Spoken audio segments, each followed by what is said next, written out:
Hello happy people and welcome back to V's Budgets. For the returning subscribers, welcome back. And if you're new to the channel, then hi, my name is V and I'm a single mum of one trying to live her best life on a budget. If you like this sort of content, then I'd love for you to stick around and consider liking this video and subscribing to the channel. Now today we're checking in for week 2 of April. It's been a hot minute, you guys. I have been busy. Well, I haven't. Have I been busy? I've been enjoying myself, actually. We were lucky enough to be able to go down the coast for the Easter long weekend. My partner's family owns a caravan in a popular caravan family park with lots of facilities for families, and we had an absolute blast. It was great.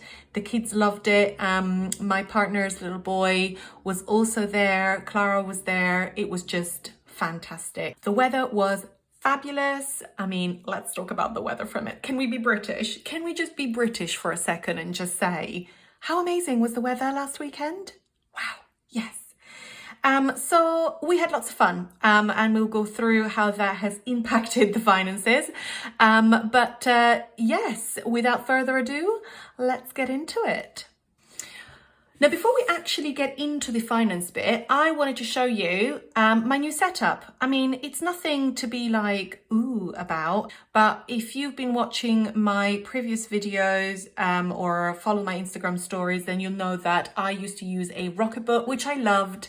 And if you don't know what a Rocketbook is, it's basically a special book that you write on with a special pen and you can reutilize over and over, and you can digitally store. You can take a picture of the pages and it digitally uploads them onto an app so that you can save them. So essentially you use one thin book for everything and you just store everything digitally rather than accumulating paper. Now, all well and good, but when you are consistently working with the same templates and anything smudges because you're left-handed, it was just getting a little bit unsustainable. So I did my own templates. Please don't judge me. I am not as creative as some of the other content creators are in the budgeting community. I've just done these for myself. They're not for any other purpose, but yes. So I have done my little new templates. They're nothing special. Like I said, I've done my monthly one, which is that basically I've utilized the same templates as used in my Rocket. Let me just move that out of the way because that's annoying. I have basically used the same templates that I used in my Rocketbook and I've just digitalized them. So yeah, that's my monthly budget setup. Then I've got my monthly tracker. I like to write all of my spending on there. Then I've got my weekly, what I stuff in my sinking funds and spending pots. And then I have got just my cheeky weekly check-in. That's what I use and I am very happy with it. So yeah, I just kind of wanted to show you where we've got to. I'll see how things go. I may need to adjust things slightly, add lines, remove lines, whatever. But yeah, I'm just going to see how I got on with this one. I managed to put all of the details that I had so far for April. So I'm really, really pleased about that. I just didn't do the weekly check-in for week 1 because I thought it was a little bit pointless. But yeah, I'd redone my monthly budget, etc. Anyway, we are not going to need these. What we are going to be needing is those two. So yeah, let's start and let's go through how the week has gone. Okay, so the week was starting on the 11th of April down to the 17th. And yes, on Monday, I had a no spend day, great stuff. Tuesday, went into the office, so I had a TFL charge. I also went into Aldi and I got groceries, but also got some vitamins. Basically, it was some supplements for $4.93, and then I got a couple of household items for $2.55. Wednesday, I had a no spend day. Thursday, I went... Thursday, I went into the office again. The TFL charge came out on the Friday, but technically speaking, it was actually used on the Thursday. Anyway, it's fine. So that was for the Thursday. It's slightly less because I went off peak. I got myself some lunch in Tesco's and I got a couple of other bits that I needed.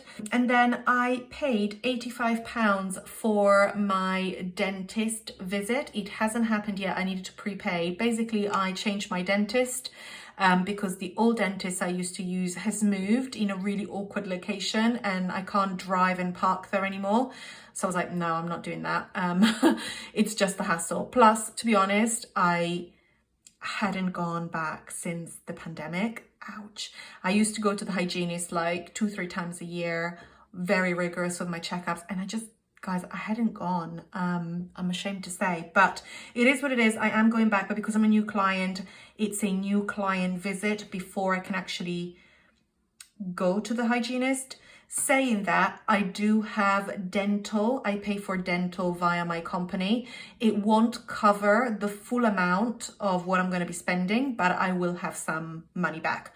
But there's no point in me doing the claim until I've had my appointment and I've also had my hygienist appointment, because it's all going to happen relatively close to each other. So yeah, at the moment that's come out of my health fund. On Saturday, we went down to the coast, took the kids to the fun fair. That was £30 for unlimited rides for 2 kids. I also stopped at the side of a road because there was a sign that said strawberries in the lay-by, and I went there, and guys, I am never gonna do that again. I'm sorry, I'm so sorry. I am all for promoting small businesses, I really am, but I got there and the lady had like literally 4 strawberries per punnet, and she was like, is £3 for 1 or 3 punnets for 10? And I just looked at her, but I felt so sorry for her. And I was like, okay, I'll have 3. So I gave her £10 for basically 12 strawberries, and they were horrible. They were all like squashed and they didn't taste nice at all. Like genuinely, the ones in Aldi taste better. And I thought that, like, you know, it was like English strawberries. I was like, oh my gosh, they're going to be grown like locally. They probably have so much flavor. Yeah, no, definitely not. Won't be doing that again. Anyway, lesson learned, and lost £10. And then Sunday, we decided that we did not want to cook, as you do, and ended up going out to dinner to one of the restaurants at the resort, and yeah, shared dinner with my partner, and we each paid £28.50. It is 2 colours because technically speaking, half of it got paid by my spending pots and then the other half by my holiday sinking funds, because I didn't have any money left in my spending pot to cover it. Well, I did, but it was like in my clothes envelope or my date night envelope, and I was like, well, technically this is a mini holiday, so it makes more sense for it to come out of the sinking fund. Anyway, so that is what I spent this week, which I don't think it was actually too bad, all considering. You'll notice that the week before I had booked a load of stuff to be doing for this weekend. So like there was a petting zoo and a circus that we paid for. There's a swimming pool there that obviously we didn't have to pay for because it's included. So we literally had an action-packed weekend. So yeah, that was really nice. So let's see how this has affected my pots. Okay guys, so here we go. We start with Monzo. Now, if you did not know, I do not use cash. I utilize 2 apps. 2 apps? No, 2 apps. One is Monzo for my spending pots, and then I utilize Hyperjar for my sinking funds. And the reason why I use 2 different things is because Monzo does not actually allow you to have more than 20 pots, and I needed more. So although I would prefer to have everything in Monzo, unfortunately it didn't work out that way, and it seemed weird to just have some of my sinking funds in Monzo and some somewhere else. So yeah, that's how it is. And I don't intend to utilize Hyperjar for everything, because actually Hyperjar is not a bank, whereas Monzo is. So I don't want to be putting all of my money somewhere that is not a bank, basically, just, you know, just to explain it properly. So as you can see here, we start with spending, and we spend the full £20, leaving us with nothing. And this was a mixture of like all sorts of things, guys, as I covered before. Date night, didn't spend anything and still have £30. We're looking to maybe do something next weekend. Vinny is my cat and didn't spend anything in his pot. He still has £31.75. I think there should be a food order, which is around that same amount, coming towards the end of this month, coming out. So yeah, we'll just keep stuffing it, and that's for his litter and his food. But to be honest, guys, he doesn't really use his litter because I have a little, well, it's not a cat door, it's a pet door because he's a gigantic cat, so he wouldn't fit through a cat flap. I had to get the next size up, which is basically for small dogs. But yeah, so that's my cat. Next is Beauty. We didn't spend anything and still have the £47. Next is Family Time. We started with 21.13. We spent the full 21.13 and have nothing left. But to be honest, it was just so worth it. Next is Home. Didn't spend anything for Home. Have still the 45. Oh. Next is Clara. Didn't spend anything for Clara. If you're new, Clara is my daughter, and this is just her weekly pot if she needs anything, if I need to get some clothes or some bath stuff for her, some toys. But yeah, we depleted it for quite a number of weeks in a row. But now I'm trying to build it back up a little bit because we're potentially booking a holiday in the next week or so, and I want to be able to get her some holiday bits. Next is Miscellaneous, and Miscellaneous would spend the full £5, leaving it with nothing. Clothes, sorry guys, my bracelet keeps banging, it's really annoying. Clothes, didn't spend anything. Do you know what? This pen is also annoying me. I feel like it's running out of ink. That's better, and have 55 left. Next is fuel. We didn't have anything in the pot. I normally just put fuel in my car every other week because I just don't use it enough to be able to, justify putting money in every week. So I normally just put it every other week. So yeah, didn't have anything.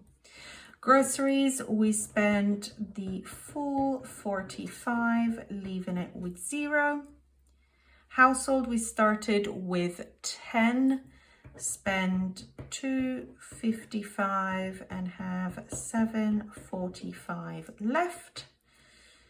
Cleaner, didn't have anything. That only gets stuff at the beginning of the month. And finally, transport, we spent the full £30 and I have nothing. Now, I actually did have some money left in this. I think I had about £4.10. Let's see, was it £4.10? Yeah, I had £4.10 left over, but I used it to cover some of the dinner. So I moved some money from the pots to cover the dinner on the Sunday night so that I didn't have to get the full amount from the holiday sinking fund. Because to be honest, any money that was left over in the pots was going to go to the holiday sinking fund anyway, so it just didn't make much sense. So moral of the story, we spent £123.68 this week, leaving £236.20 in our spending pot. So, I mean, not too bad at all, considering that, you know, the fact that we were going away had the potential of being quite a costly weekend. To have just dipped into my holiday fund for like £15.37, super happy with that. And to be honest, I think I had put like £15 in the holiday fund the previous week, so I feel like I'm not short at all. I'm very, very happy. I'm very, very happy with how this month is going. This is really the first month that I feel really back in control after the beginning of the year and having so many unexpected expenses. I'm really, really pleased. Is there a ton of stuff that I want to buy? Yes, there is. Am I going to do it? Meh. Can't guarantee I won't, but for the moment, I am in control and I'm feeling very happy. So there it is, guys. That's our weekly check-in for week 2. I hope you enjoyed it. If you have, please consider subscribing if you haven't subscribed already, and ring the notification bell to be kept up to date to my latest content. Until next time, bye.